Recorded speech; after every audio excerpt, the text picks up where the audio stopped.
Right, we're just live north of Sulphur and Davis, right here at ground zero of what is the biggest tornado outbreak since May of 2013.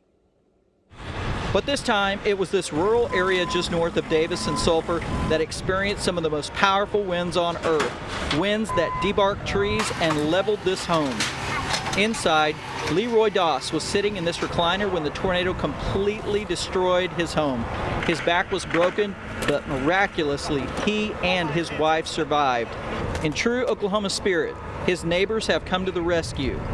Some even bringing in the heavy equipment for the things his neighbors couldn't lift, like Thad, a local business owner. Out here, we're doing this because we live here and we're helping each other. That's absolutely.